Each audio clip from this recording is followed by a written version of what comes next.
So what is going on, everyone? Fernando Silva here with another video, and today we got an interesting one. So Apple is going to have an event supposedly September 14th. If you check your calendars and kind of type in Apple event, it'll show that September 14th at 1 p.m. Eastern time there'll be an event. And supposedly, yes, we're going to get all the new iOS and iPadOS updates, most likely even, the macOS Monterey, that's going to be fully sent out to the public. But one thing that we're probably going to see as well is this rumored new iPad mini 6. So what I want to do today, because this is an iPad channel, and if an iPad mini 6 does come out, obviously we're going to have to get it into the studio, test it out, and see exactly what's going on. So I want to be able to actually go through all the renders, go through all the rumors that have been kind of swirling around in terms of specs, and exactly what it's going to be used for and who this product is for, because now we're going to have like very powerful iPads in different form factors and different price ranges, and we're going to have to find out exactly who this new iPad mini is going to be for. So without further ado, let's get into it.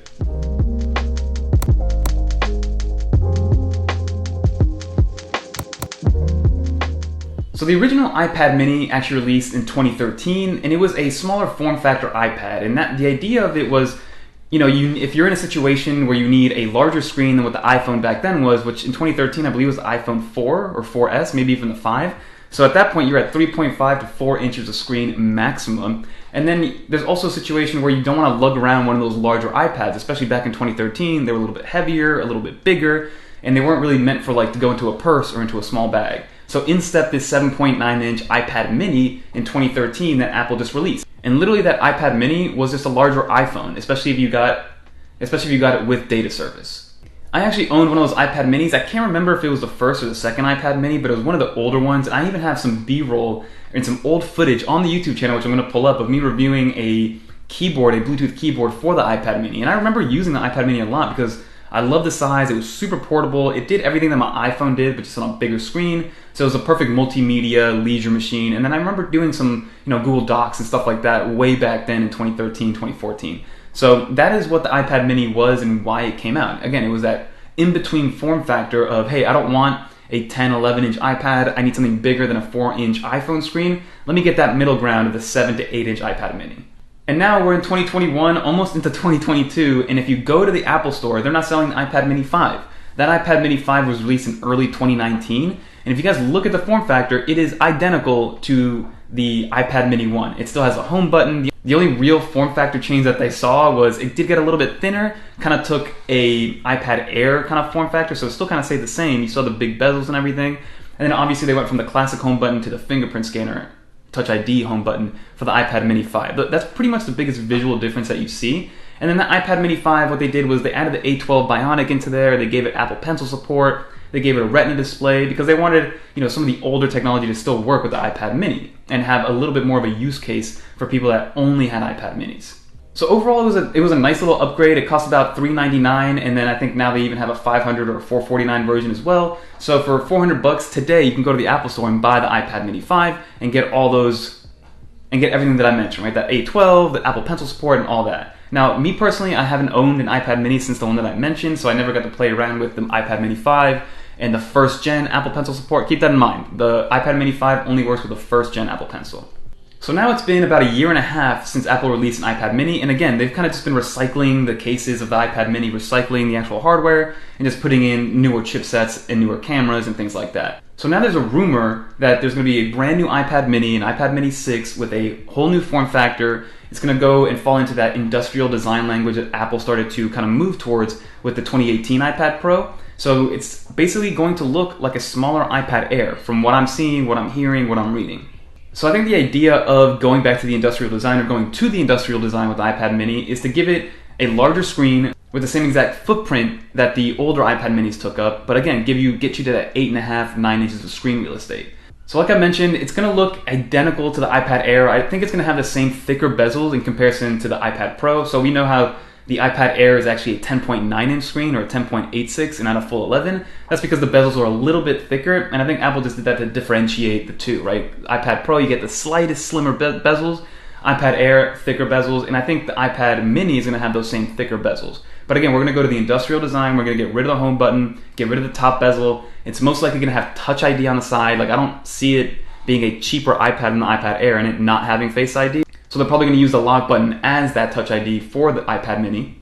And also, I've read some conflicting reports that it's going to have a lightning cable or a lightning port instead of a USB-C port, but I think they're actually going to put a USB-C port on it, especially because I've been reading what John Prosser has been saying about how it's going to have USB-C ports, and supposedly it's going to have 3 pin connectors as well. So I don't really know exactly what those 3 pin connectors are going to do, because if there are 3 pin connector iPad minis, there's going to have to be a whole slew of new Apple accessories to come out, right? They're going to need a new keyboard set, like a Slim Folio. They might do a new Magic Keyboard, like a mini one for the iPad mini, because it's not the same situation as the iPad Air 4. The iPad Air 4 still worked with the iPad Pro 11-inch accessories because it was the same footprint and the same form factor. iPad mini is going to be smaller, so there's going to be a whole slew of new accessories that Apple's going to come out with if there is a 3-pin connector.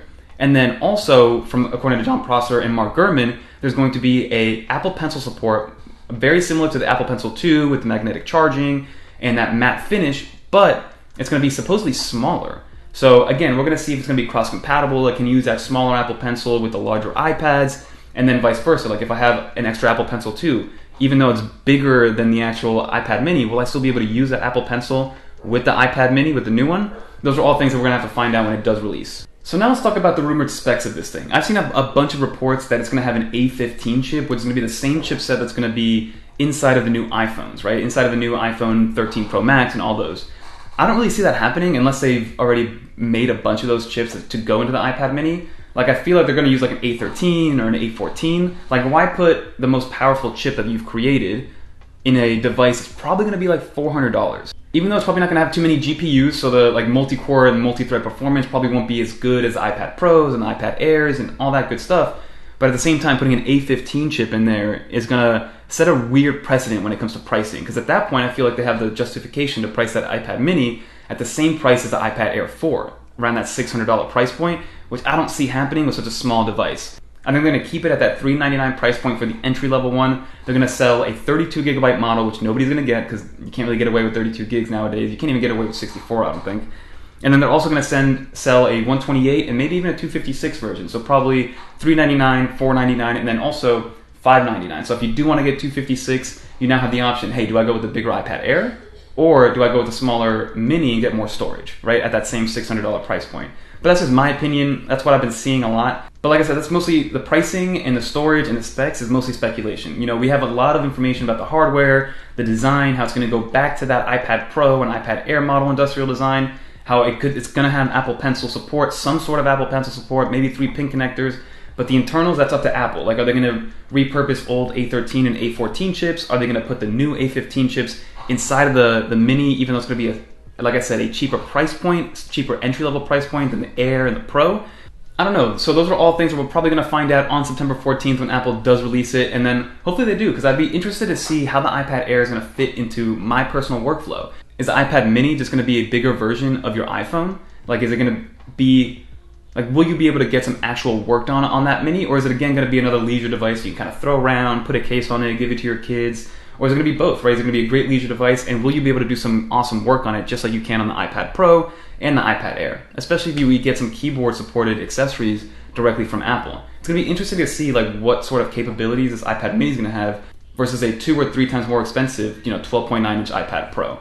So those are my 2 cents on the iPad mini 6. I'm excited to see what it looks like, excited to see what they put in it, and then obviously, if it does come out, we'll get our hands on it, play around with it, see exactly what it's all about, and see, like I said, how it fits in people's workflow and who this is going to be for, because that's going to be a big question. Do people buy this new iPad mini, or do they buy older iPad minis because they're going to be cheaper, they're going to be easier to kind of throw around if you want to give it to your kids? Because that's kind of what I see the use cases for that mini. It's not big enough to get a lot of work done. It's not small enough to put in your pocket where you can get a lot of work done on the go. So it's this weird middle ground that it's kind of just to put in a purse, in a little bag, or like I said, give it to your kid in a stroller and things like that. But that's going to do it for this video. Leave a comment down below. Are you guys going to get an iPad mini? Are you guys excited to see what it's about? If you do have an iPad mini, what do you use it for right now? Always curious to find out. But don't forget to like, comment, subscribe. Until next time.